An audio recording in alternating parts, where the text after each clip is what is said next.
Cherchez l'Éternel pendant qu'il se trouve. Invoquez-le tandis qu'il est prêt. Rachetez le temps, car les jours sont mauvais. Je veux vous dire que bientôt, il n'y aura pas de travail dans la ligne ministérielle autre que l'œuvre missionnaire médicale. Nous sommes arrivés à un moment où chaque membre de l'Église devrait s'engager dans l'œuvre missionnaire médicale. Tout n'est venu joindre Seigneur pendant nous qu'à joindre lien. La prière en pile pendant les tout près nous. Pas quitter aucune occasion passée pour nous faire ça qui bien. Parce que sous jour ça yo, n'a vivre là pas bon même.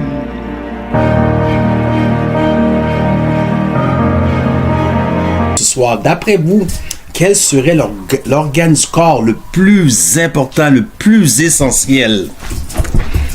Savez-vous que beaucoup vont penser à me dire le cerveau? Parce que le cerveau, c'est la machine, c'est le centre.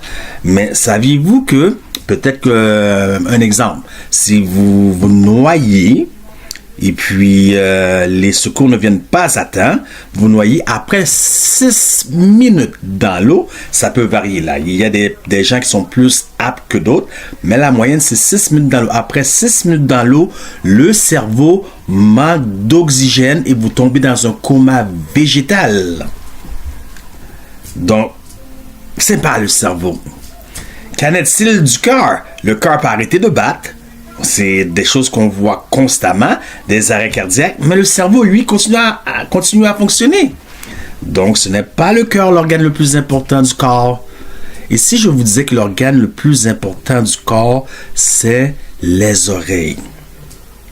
Pourquoi les oreilles? Parce que nous avons un créateur, et vous le savez tous, l'homme a été créé par Dieu.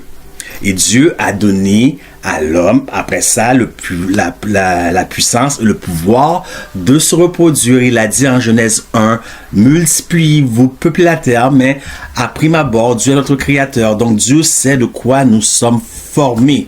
Donc si nous n'avons plus les oreilles pour écouter la parole de l'Éternel, donc c'est pour ça que je dis l'oreille, c'est l'organe le plus important du corps. Voyez-vous, il y a des gens qui font de l'écoute dure. Ils entendent une seule parole. Puis, ils oublient tout ce qui a été dit avant, ils oublient tout ce qui a été dit après, parce qu'ils sont stationnés uniquement sur cette parole, souvent pris hors de son contexte, selon leurs propres a priori. Et puis, voilà, ça fait des conflits. Tout pour avoir une société malade, des conflits. Et ces conflits ne débutent pas uniquement dans la société par notre voisin d'à côté, mais ces conflits vont jusqu'au milieu des nations. Sans oublier, entre parenthèses, l'Église. Donc l'oreille est la chose la plus importante parce que Dieu est Dieu, c'est lui qui est l'auteur de la vie, il sait ce dont nous avons besoin. Voilà pourquoi Paul dit en Romains 10, 17 que la foi vient de ce que l'on entend et de ce que l'on entend vient de la parole de Dieu. Donc par la foi qui vient par ce qu'on entend, les oreilles, donc ce qu'on entend peut nous permettre d'avoir la vie et la vie en abondance. Job a écrit cela, mais aussi David l'a écrit dans Psaume 66, 12, que je vais lire pour vous. Psaume 66, 12, et j'espère, parce que j'ai pas de mémoire, je ne peux pas tout connaître ma Bible par cœur comme certains. Je ne suis pas un érudit, j'espère que c'est bien cela. Psaume 66, allons voir verset 12. Oh, je pense que je suis pas bon.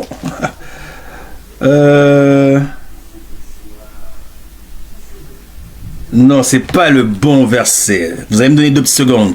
On va le trouver immédiatement. 66, verset 11. Allons voir. Non, ce n'est pas le bon verset. Excusez-moi, c'est pas dans mes habitudes. Allons voir.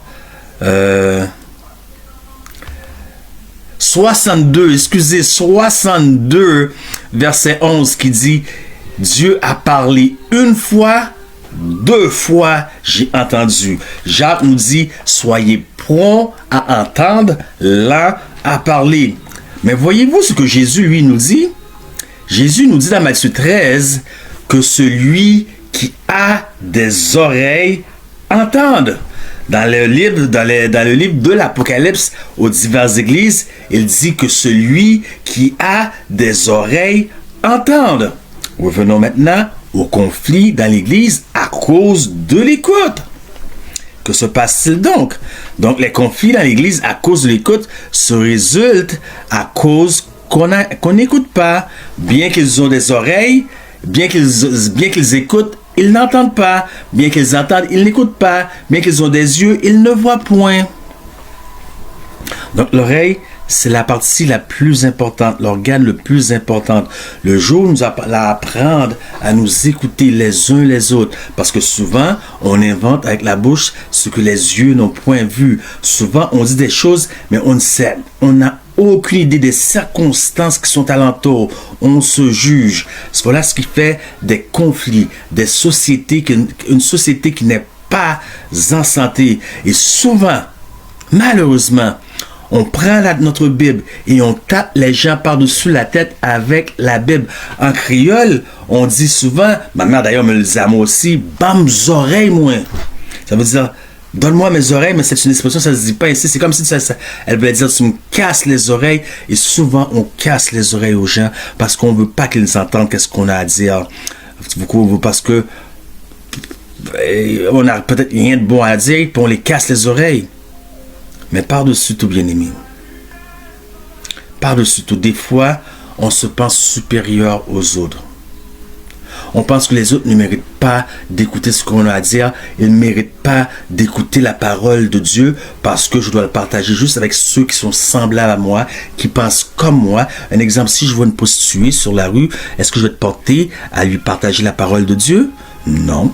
Qu'est-ce que je vais faire? Je vais retirer mon épée de son, je sais pas qu'on appelle ça, de son fourreau, puis je vais lui couper l'oreille, parce que pour moi, c'est une païenne qui ne mérite pas d'écouter la parole de Dieu. Mais je dois partager la parole de Dieu uniquement avec mes frères qui pensent comme moi, qui ont la même doctrine que moi, qui voient les choses comme moi, et laisser les gens du dehors périr.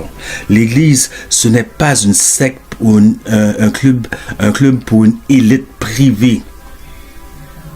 Souvent, je vois un homme avec des tatous, des tatous sur le bord des yeux, ce qui signifie dans le langage du monde sur la rue. Peu de gens connaissent ça, mais moi, comme j'ai grandi au niveau de la rue, lorsque vous voyez un homme avec des petits pleurs ici, là, des tatous en forme de pleurs juste sur le bord de l'œil, chaque tatou que vous voyez, c'est le nombre de meurtres qu'il a commis.